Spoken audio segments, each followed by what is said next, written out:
Okay. I'll get started with CSI Jerusalem. As some of you may know, but there's a few here who don't. This is a presentation I put together about 5-6 years ago. And in my encounters with atheists, one said there's no way to harmonize the accounts of the four Gospels on the resurrection. I said, yes, there is. And he said, show me. And I sent him this PowerPoint. He looked at it and he said, it's reasonable, it's plausible. And then he said, it looks like CSI Jerusalem. So the name just stuck. Well, I've changed it over the years, so just to give you an image, this, you all recognize what this is, correct? Yes. This is the Shroud of Turin. It is said by some to be the burial cloth of Jesus. I'm not so sure about that. It may be, it may not be. An awful lot of things are consistent with it. A few things are not consistent with it. So, this is another picture of the shroud, but you get to see it side by side. With on your left is the front face, and on your right is the back. I'm going to step over here so that people can get a clearer view. This is a three-dimensional statue that was made based on the shroud. Now you know that if you lay a sheet over someone's face or body, there's going to be hills and valleys. The sheet will touch the tops of the hills of your body, but not touch the valleys. And those will be less in focus on an image. So based on all of that, this is the image they said was the man of the shroud. It should be pointed out that the average height of a person in Jesus' day, the Second Temple period, was about what we would say 5'6". I don't know what that is in centimeters at the moment, but about 5'6". This man was 5'11". So he would have stood out in a crowd. Now a bronze statue, just this year, a bronze statue has been made of that three-dimensional image. So that is now in a museum so that you can see it. Our story, as indicated by the title, takes place in Jerusalem. And of course this is a picture of modern Jerusalem. The picture faces the southeast. The southeast would be at that top corner. And so your left would be looking toward the east, and that gives you this image. But now here's a map with the northern orientation. And we're going to identify a few locations. This is where we're locating the tomb of Jesus. And the picture that you see is the outside of the Church of the Holy Sepulchre. More correctly, the churches of the Holy Sepulchre. There are numerous churches right there. I understand it's about 7. Of varying groups, all saying that this is where Jesus was buried. There is another location known as the Garden Tomb, which is more to the north and east. I might do that one next year. I have done it before. That's the other location. But we're gonna focus on this one, and the upper room is there. Now to look at, if you were to go into a rock-hewn tomb, and you know that's what Jesus was in. His body was placed in a rock-hewn tomb. Now these tombs, we discovered when we were in Israel, are usually made of 2 rooms. And here's what they look like. The first room, indicated by the number 6, is called the weeping chamber. And that area would often be used for body preparation, especially in inclement weather. And of course, it is where people might go to weep. There is a low threshold, which you can see over the top of. An average person can see well over the top of it. And then you have the 2 loculus areas. Loculus is just kind of a carved out bed for the body. The figure, as you saw, had his knees up.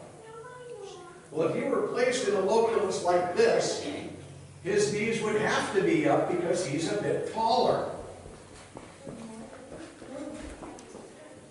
In this particular tomb, this is the garden tomb, and you see that to the bottom there, number 8, is an unfinished loculus that exists in the garden tomb. Now, Jesus was placed in a tomb that no one had ever been laid in. That there might be an unfinished loculus would not be surprising. Now, that doesn't mean that this is what the tomb exactly looked like, but it's similar. There would be a weeping chamber, there would be a boundary, and there would be an area for loculuses. I'm not sure what the plural of that is, but we'll just go with that for the moment.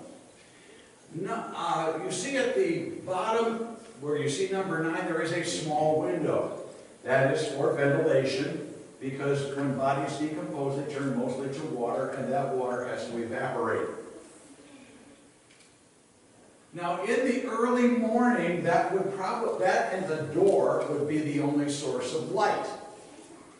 There is a small ledge where you could put a lamp if you had one. But those would be the only sources of light.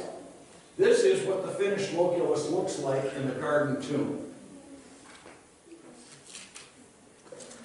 So, 4 important facts we want to nail down about resurrection morning. Number 1, everyone was mentally and physically exhausted. They were grieving. They were in pain.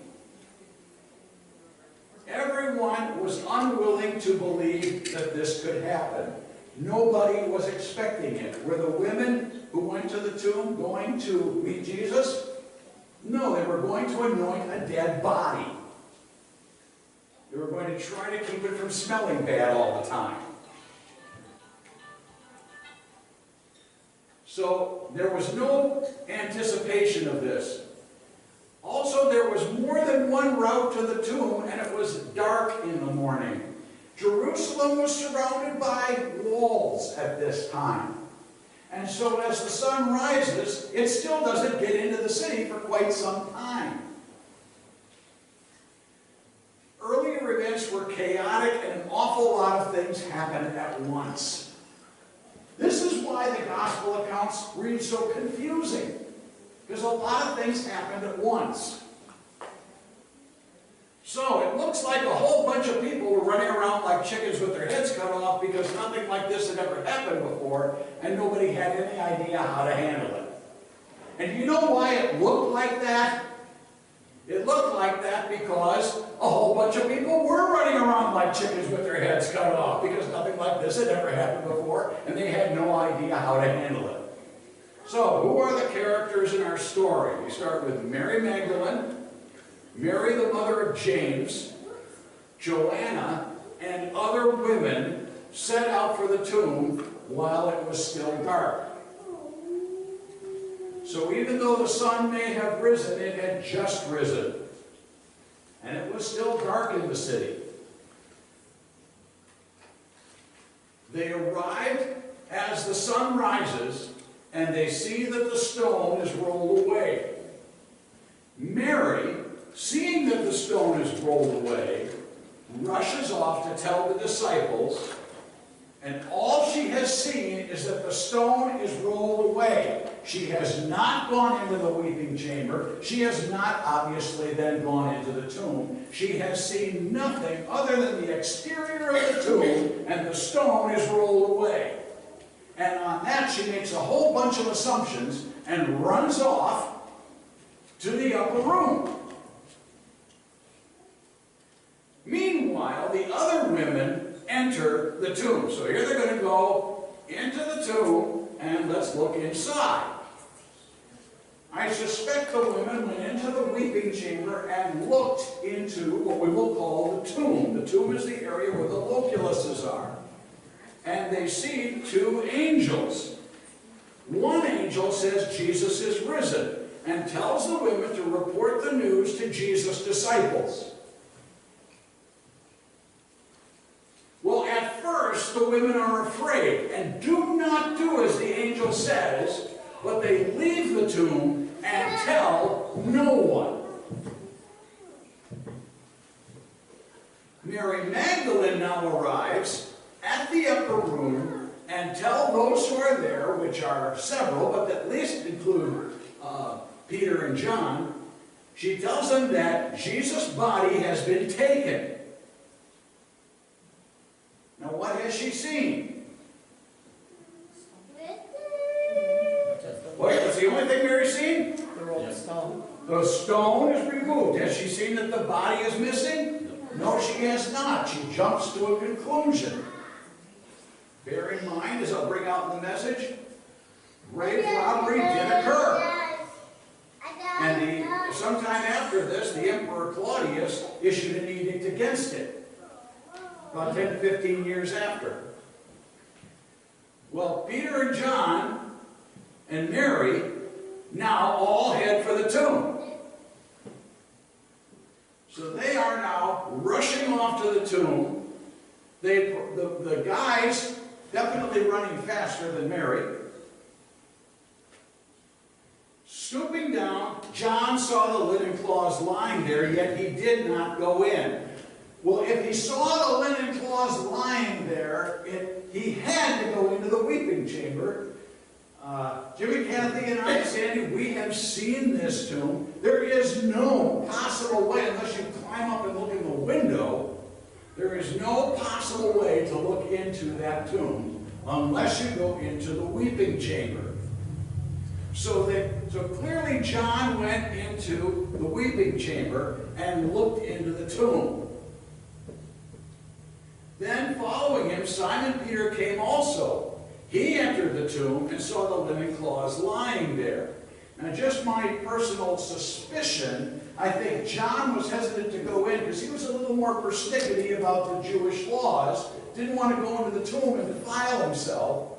Peter, the big burly fisherman, said, I don't care what's going on, I'm checking this out. Well, the wrapping that had been around Jesus' head was not lying with the linen cloths, but was in a separate place by itself. As I've often said, and I'll probably bring out again, these grave robbers, if they were grave robbers, were nothing if not tidy. Well, then John goes in. John, the disciple who reached the tomb first, then entered the tomb and saw and believed. For they still did not understand the scripture that Jesus must rise from the dead. Then they went home.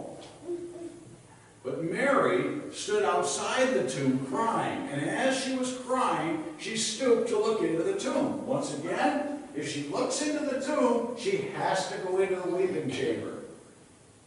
She saw two angels in white sitting there, one at the head and one at the feet where Jesus' body had been lying. So if she's seeing that, she's in the weeping chamber. They said to her, Woman, why are you crying? Because they've taken away my Lord, she told them, and I don't know where they put him. Having said this, she turned around and saw Jesus standing there, though she did not know it was Jesus. Woman, Jesus said to her, why are you crying? Who is it you are looking for? Why didn't she recognize Jesus? What's that? All she sees is a silhouette. All she sees is a silhouette. The only source of light that there could possibly be in the weeping chamber is the door, and he's standing in it. What about the voice? Well, she'd never heard Jesus' voice in this kind of a room before. And she wasn't expecting him. She clearly was not expecting him. If she were expecting him or suspecting it could happen, she'd have more likely recognized the voice. So, supposing he was the gardener, she replied, Sir, if you've removed him, tell me where you put him, and I will take him away. Two thoughts about that. One I really love is that, was he not the gardener? Did he not plant Eden? And was he not building an entirely new creation? So she was wrong, she was right. But right in a way she never expected. Secondly, how Yes, you saw the body of the shroud. But take a man, let us even say that body isn't Jesus, and Jesus is the average height, 5'6". How much does a 5'6" man weigh? And is Mary going to carry that body off? Can you hear the love in her voice? I will do whatever has to be done for the dead body of the person I care so much about. There's a lot of love here. There's a lot of passion.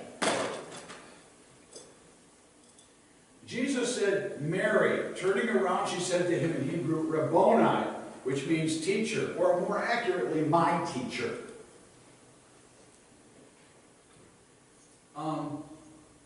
It's at this point I bring up the question that is often raised, or as a movie brings up, was Jesus married to Mary Magdalene? Absolute nonsense. I can't imagine that if Jim died and Kathy was grieving and went to Jim's grave and Jim presented himself alive, that she'd say, teacher, what about honey? Or even my Lord.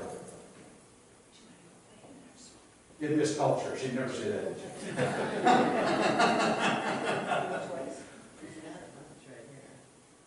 Isn't that what you'd say, ladies? Some term of endearment? But Jesus says, don't cling to me, but go to my brothers and tell them that I am ascending to my Father and your Father, to my God and your God. This term, don't cling to me, actually means stop clinging to me. In other words, it describes stop an action you are already doing. Now, it's a little harsh to put it that way. But he's simply saying, no, we're not going to go back and traipse the hills of Galilee and do teachings and do miracles. It's not going to be like that. We're not going back to the old way. I am starting an entirely new world.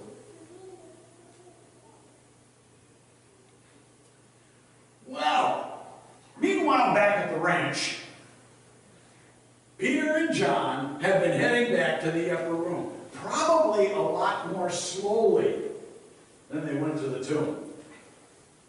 This probably was not a foot race. I suspect it was a lot more sedate, and I also suspect it's starting to get a little lighter. But the frightened women at the bottom in red, having come to their senses, go to the remaining disciples and do as the angel told them to do. As they may have feared, they aren't believed. Now, why do I think this happened? You'll find out in just a moment. Mary is headed back to the upper room. Peter and John now arrive in the upper room and report seeing only the linen cloths, but not seeing Jesus' body.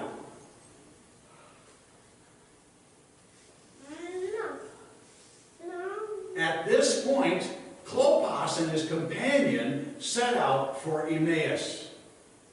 Now this explains why we know the women came to them, because Clopas says, some women came to us with a report of having seen angels, and some of our number went to the tomb but reported seeing only linens, but they didn't see the body of the Lord Jesus. So the last thing they heard was, yeah, we went to the tomb and we saw the linens, but not a body. That's the last thing they knew. Now they leave for Emmaus. And the only road going to Emmaus, which is to the west, is in the upper left-hand corner. So they start heading in that direction. They are behind the women who have just reported having seen angels. Mary arrives at the upper room and says that she's seen Jesus. She had to have arrived after Clopas left, because they didn't have that as part of their report. So that's where Mary is. She has arrived. Now, the previously frightened women head toward the tomb, where they bump into, guess who? Jesus. He tells them to return and tell the disciples. So they probably passed Clopas and his companion, and just a note, I think it's his wife. I think this is a husband and wife. I can give you reasons for that later. The women head back to the upper room. Jesus joins Clopas and his companion going to Emmaus, and this is perhaps a 3-hour trip. At some point, Peter goes off by himself. Again, we'll explain this a little later. So, I don't know where Peter went. I'm putting him there for now. I don't know where he went. Jesus vanishes from Emmaus, and the two hurry back to Jerusalem. At some point, Jesus has a private meeting with Peter. The first Easter sermon I ever preached here was about that meeting. And I asked myself the question, if I was Peter, what would I need to hear from Jesus? What would you need to hear from Jesus when you've messed up really bad? You're forgiven. You're still on the team. I knew you'd do it. How did you do it?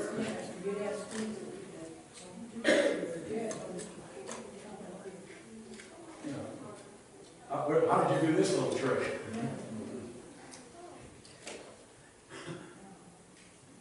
So Peter has the meeting with Jesus over there. Peter returned to the upper room sometime later. Clopas and his companion arrive and hear about Peter's earlier meeting with Jesus. They arrive, and the people, when they get in, they say, the Lord has risen and has appeared to Simon. And 1 Corinthians 15 talks about this meeting between Peter and Jesus. That evening, Jesus appears to all present in the upper room, but Thomas is not there. And now it's evening, and that's the story of resurrection morning. Any questions?